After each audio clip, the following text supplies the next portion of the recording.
Hola, te invitamos a compartir el estudio de la Palabra de Dios dada hoy por la hermana Mónica Díaz.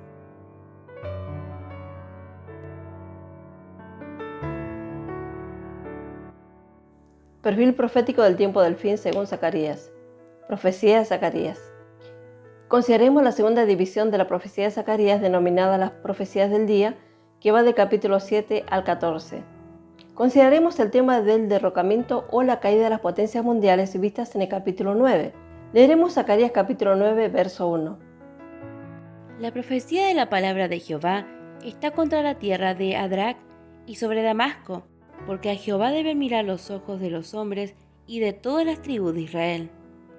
Con este capítulo comenzamos una nueva sección de la profecía de Zacarías. Parece muy diferente de la parte anterior, especialmente de la primera parte, pero se conecta con todo lo que sigue. En una palabra, estos últimos capítulos de nuestro capítulo de estudio, que va del capítulo 9 al 14, nos dan una visión a vuelo de pájaro de la caída y derrocamiento del poder mundial gentil sobre Israel y el establecimiento del poder mundial judío sobre los gentiles.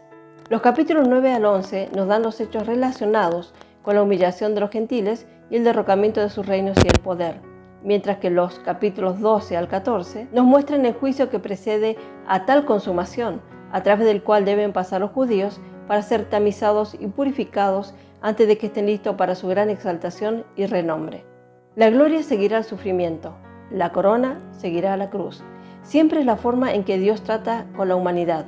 La humillación debe venir antes de la elevación, por lo cual se nos muestra la gracia de Dios. Los capítulos 9 y 10 forman una profecía continua. El primer plano de las primeras palabras del profeta es el curso o la carrera de Alejandro Magno, o también conocido como Alejandro el Grande, quien dio vueltas alrededor de la Tierra Santa, pero no los molestó ni los destruyó. Por último, derrocó al imperio persa. Pero esto es solo típico y preliminar a los solemnes eventos proféticos siguientes que ya son predichos y que aún son futuros. La palabra carga en nuestra versión autorizada es de otro modo traducido como oráculo o manifestación o expresión. El profeta se refiere a la carga de la palabra del Señor que estaba a punto de cumplirse. Describe principal y básicamente la sorpresa y el miedo que se apoderará del pueblo cuando el conquistador, el ejecutor de la ira de Dios, aparezca. La consternación de las naciones ante la llegada de Alejandro en su tiempo se muestra como patrón o modelo.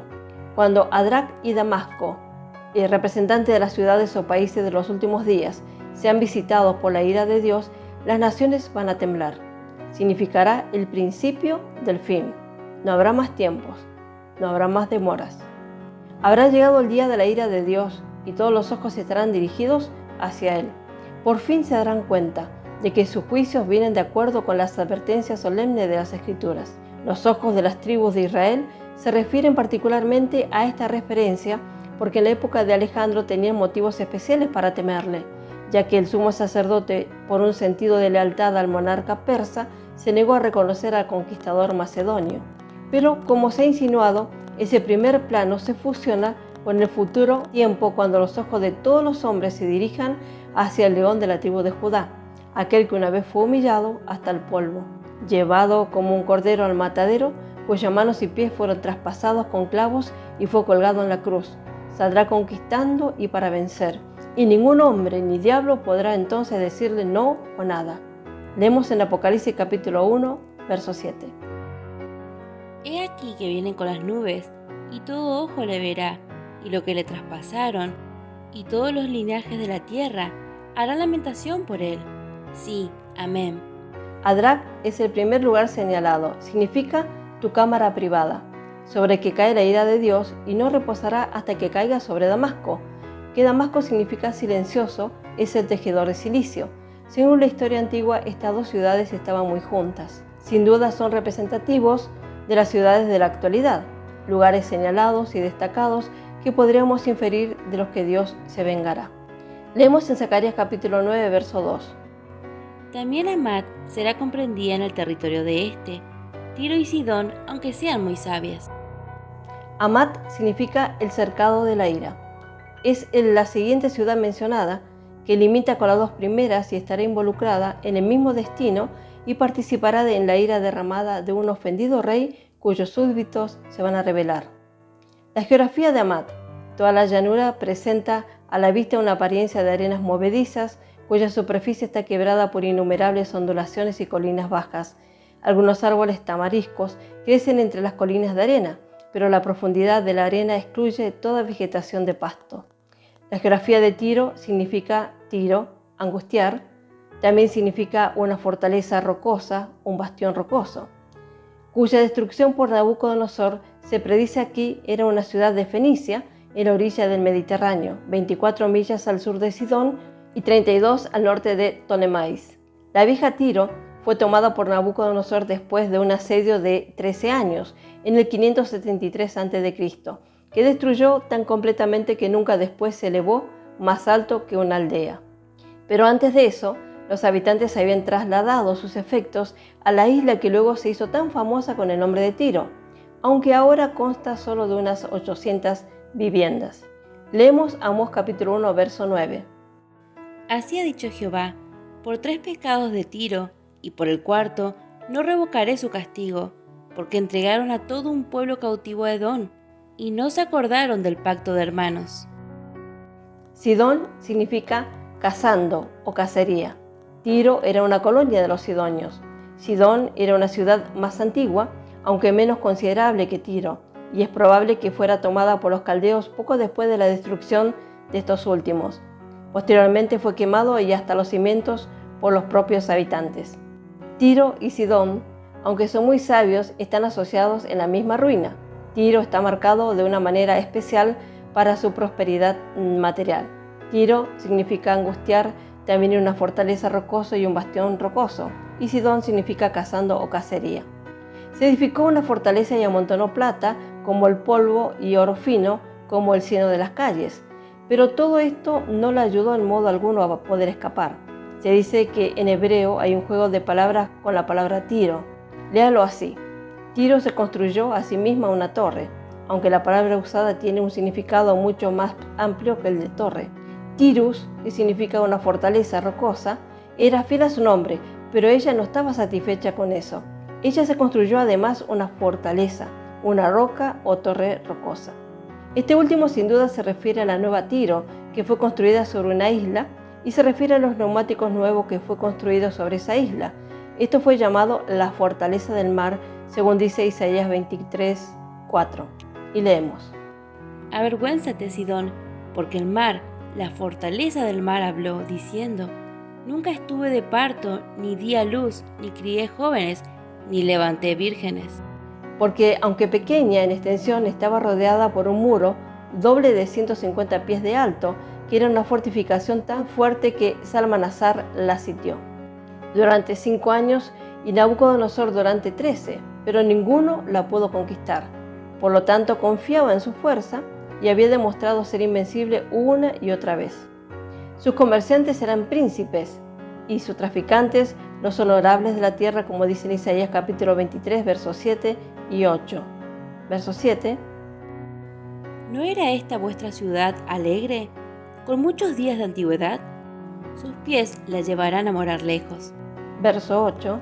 ¿Quién decretó esto sobre Tiro, la que repartía coronas, cuyos negociantes eran príncipes, cuyos mercaderes eran los nobles de la tierra?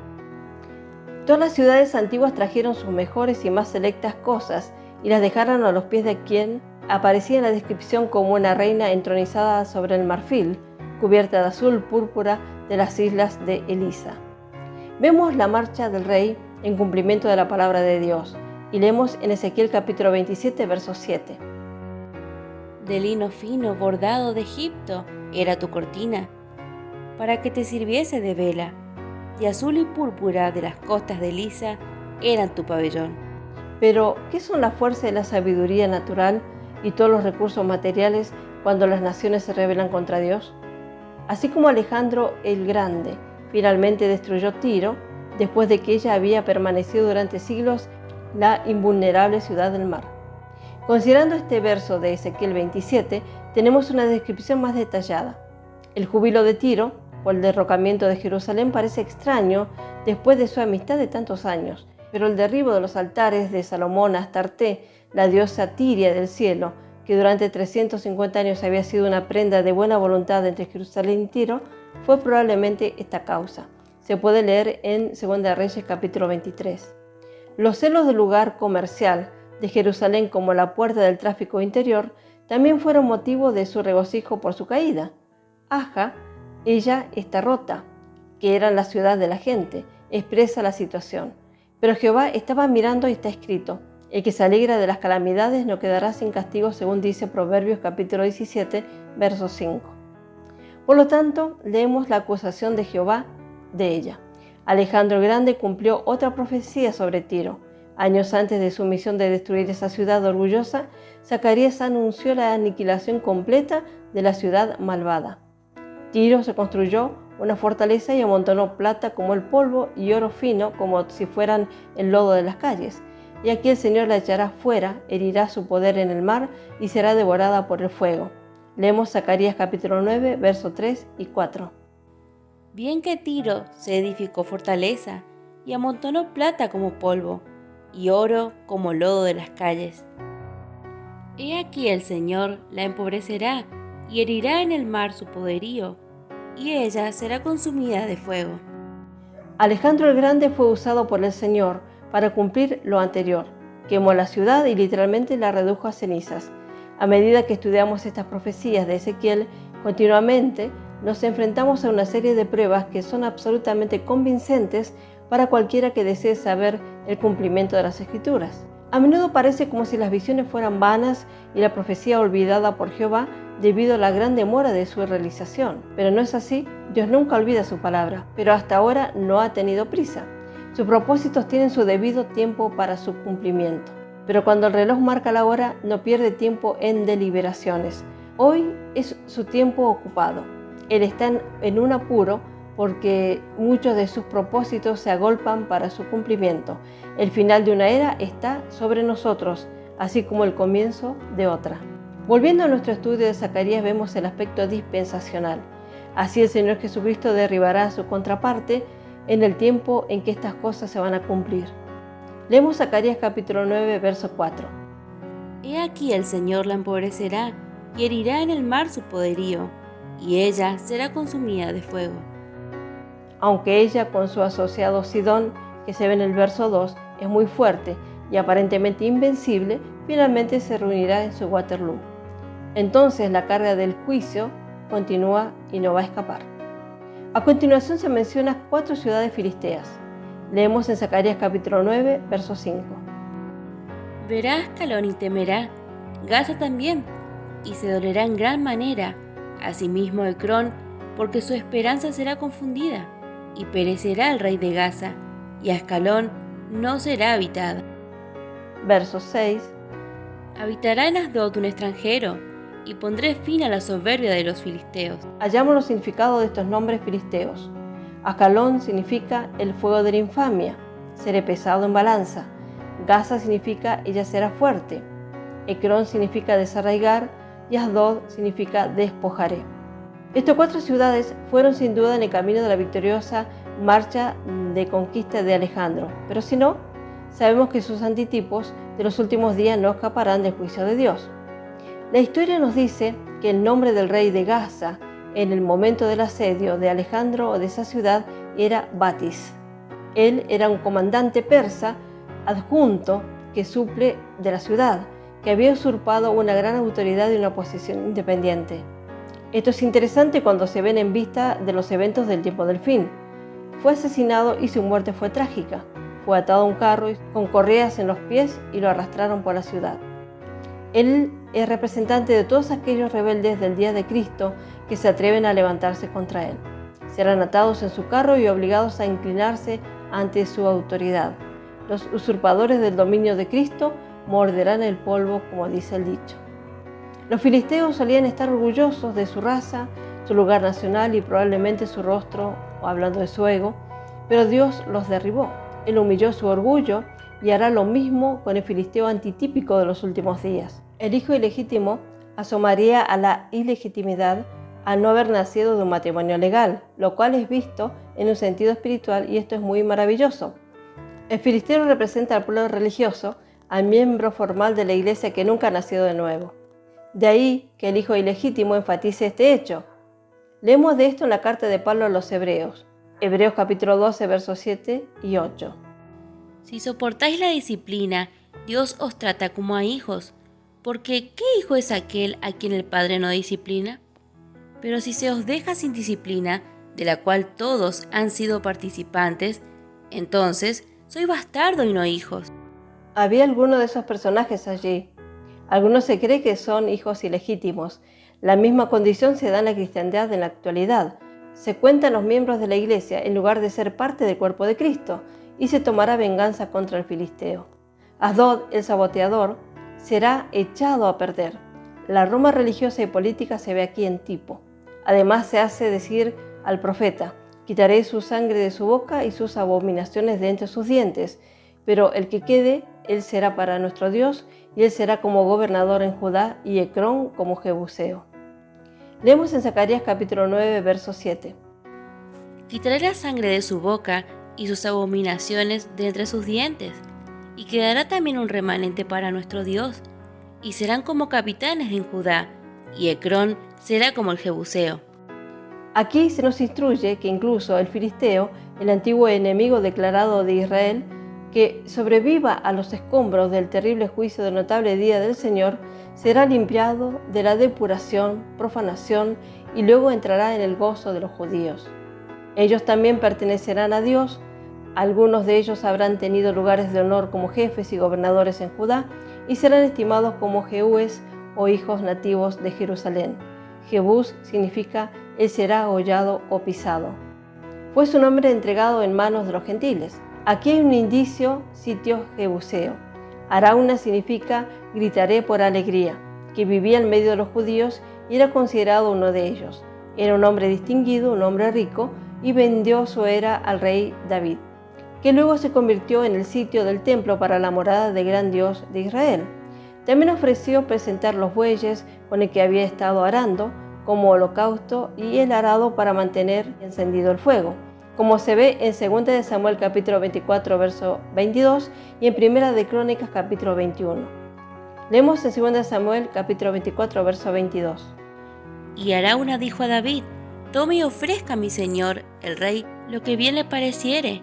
He aquí bueyes para el holocausto, y los trillos y los yugos de los bueyes para leña. La profecía anterior de Filisteo nunca se ha cumplido. Ninguna de las naciones paganas se convirtió a Israel por las calamidades que le sobrevinieron en tiempos pasados. Leemos en Zacarías capítulo 9, verso 8. Entonces acamparé alrededor de mi casa como un guarda, para que ninguno vaya ni venga, y no pasará más sobre ellos el opresor, porque ahora miraré con mis ojos. Aquí se contiene una declaración maravillosa. El Señor mismo promete hacer guardia y defender su casa del opresor. Mi casa no se refiere principalmente a la congregación de Israel, sino al templo del Señor. Pero la protección de uno es la protección del otro. Probablemente expresa la idea de que el favor de Dios estará sobre el templo, incluso como el pueblo, porque Él declara que ningún opresor esclavista, que es el significado de la palabra, tendrá autoridad sobre ellos nuevamente. Hay un indicio de esta palabra de la liberación de Egipto de debajo de las manos de sus capataces. He visto con mis ojos, declara el Señor. Ha observado la opresión de los gentiles sobre su pueblo, como en Egipto, y ha descendido para librarlos. Esta escritura en su cumplimiento final no puede llegar hasta que el Señor como Rey conquistador esté en la escena.